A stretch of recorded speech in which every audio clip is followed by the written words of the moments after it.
I think a lot of writers can get intimidated by this concept of needing to make the ending exciting, this big climactic moment, especially writers of contemporary or literary or romance where things are taking place in the real world and it's not going to be this big epic fantasy battle or this intergalactic showdown that's happening. It's going to be perhaps small, more intimate moments involving family and friends or simply the protagonist facing their greatest fear or some small challenge that they've been working to overcome throughout the book. So I think it's important to break down the fact that it's not so much about making the external environment and the external plot exciting and driving the story forward. It's more about the emotions happening inside the character that is going to have your reader on the edge of their seat waiting to see how this thing ends. That conflict that we've been threading throughout the book the whole time. And if you want to learn more about how to instantly up your internal conflict, we did an episode on that, the last episode we did of the podcast, which we will link down below, how you can go back through your manuscript and heighten the internal conflict just in little ways without having to rewrite or do any of that stuff. Yeah. So another thing is that you talk about a lot is not having the stakes be the same for every character. Yeah. Which applies to any genre at all. Because wouldn't you say in any story there are stakes for the main character and the other characters involved? Right. Yeah, there should be, for sure. But a mistake that a lot of writers make is making the stakes the same for every character. Where it's like, and that's what I call passive characters or like punching bag characters, is when like what's happening in the plot kind of affects them all the same way. And they're all facing the same consequences if they, fail to do what they have set out to do. And that shouldn't be the case. The consequences should be different for each character. And especially for your protagonist, they should be uniquely difficult to face those consequences if they fail to meet their goal or if they, lose in the climax or whatever they're pursuing, the goal that they're pursuing. And that's something that can be easily fixed, like Kate said, by upping the internal conflict. And you can do that in very small, simple ways. But digging more into who your character is, how does this end game moment connect to the entire story and what they've been pursuing this whole time and what they've been going after this whole time, the fears that they've been avoiding, the misbelief that's been driving their every decision. And a lot of times with the ending of a story, you have this beautiful moment where your character arc comes full circle and your character learns something as a result of everything that they've been through. And it can be a moment where they finally wake up to the fact that their misbelief has been a misbelief this whole time. It's the moment where they realize their want is not their need. And what they need is actually outside the comfort zone of their fear that's been holding them back this whole time. So really the climax can kind of be that moment where they finally climb over the wall. Yeah. Regardless of what that wall is, whether it's defeating the big fantasy army that's invaded or if it's simply reconciling with that person that they've been at odds with throughout the whole book. Right. Or maybe it's reconciling something within themselves. Admitting a truth that they had been pushing against the whole time, reigniting some passion that they had set aside on the back burner, telling themselves they would never be able to be successful at doing that. So there's so many different ways, figuring out what is that hurdle for my main character. It's like the proof of change. It's the proof of That's character a good way to development. put it. They do something at the end that they could not have done at the beginning because of how much they've changed. And stories that are missing this just feel flat because the character doesn't change. Right. And to me, that's like so frustrating to see in a story when a character is, they don't really change as a result of what's happened to them. Even their perspective has not changed.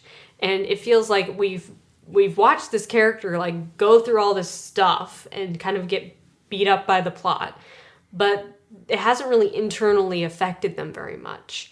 It hasn't really changed them very much. And this can go even for a negative character arc. So I'm by no means saying that every character arc has to be positive. Some of them can be negative. But the consequences of what happens and how this character makes active decisions, throwing punches back at the plot, shapes them into something slightly different than what we started with.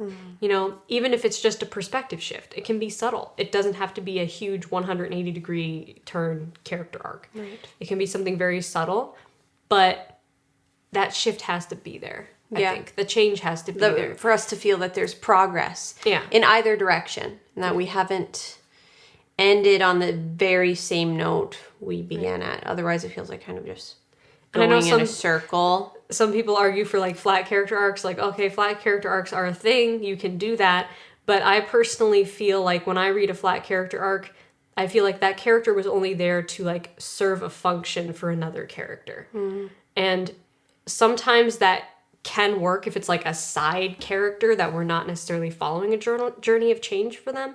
But for the protagonist especially, I feel like an arc is so important. Right, and even with a flat character arc, like, is that, that's kind of describing a character. Let's say they start out a great person and they end a great person. In the middle, they're a great person, or vice versa. Like, they're kind of the villain presence or the anti-hero presence, and they stay that through the middle and to the end, right? But yet the story really is still they're going on an emotional journey. Right. Like, you can totally start out with, hey, you know, I'm writing about person, they don't really have any big conflict going on, and they're just, you know, a good character, and they end a good character, and that's just how it is.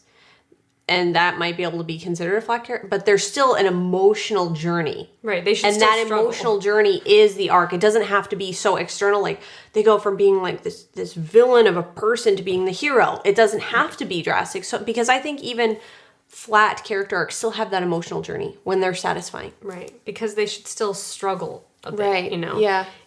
They should still have internal conflict that they're dealing with. And throughout the course of the external events of the plot, and then their decisions and reactions and responses to that, they should be struggling within themselves of what to do, how to respond. Maybe if they're like a morally upright character and they stay that way through the whole story, then how are they struggling to make the right decisions? Right, exactly. Right So, because I think if you look at stories that have arcs like that, like one that pops into my mind is like Jane Bennett from Pride and Prejudice. It's kind of the same character that she starts out being. Right. And she sort of stays that way. But we see her emotional journey and how she just struggles with decision making based on who she is, based on her personality and her character flaws, and we see how that affects her throughout. So there actually is a character arc, even though she doesn't go from being, wow, look at her at the beginning, and then at the end she's a totally different person. She's really the same. Her character stays pretty much the same, but yet there's still that emotional journey. Right, exactly. So I think, I mean, is there really such a thing as a flat character arc? I don't know. Like, I think there's always some layer of emotion, because isn't that what story is? Yeah, there should always be a layer of emotion and conflict, and otherwise the character is not going to be relatable. Yeah, it's kind of subjective. It's really subjective, and it depends on how you're looking at it. Yeah. You know what I mean? Because you could say, oh, well, that's a flat character arc, or you could say, oh, no, I see that it's nuanced. If you see these nuances, yeah. Right. Another so character subjective. that comes to mind, I don't mean to keep deviating off to flat character arcs here, but another character that comes to mind is Margaret Schlegel from Howard's End. Right. And she's kind of stays the same throughout the course of the story. And her character is very much, she has like this very strong character that stays very consistent throughout the story. But how she deals with everyone else's conflicts makes you connect with her emotionally and see how she has this huge impact on all the other characters. Right.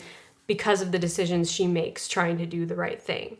And you see her struggle and grapple with that. Yeah. Actually, that's a great story example. If you want to delve more into nuances, Howard's End is like a masterclass in nuances. Like, go watch that. I can't remember what year it was done. Like The new 2017. 2017. It's like a BBC miniseries. Yeah. So good. Go check it out if you want to learn more about like just seeing some really good examples of like nuances and not having big drastic arcs.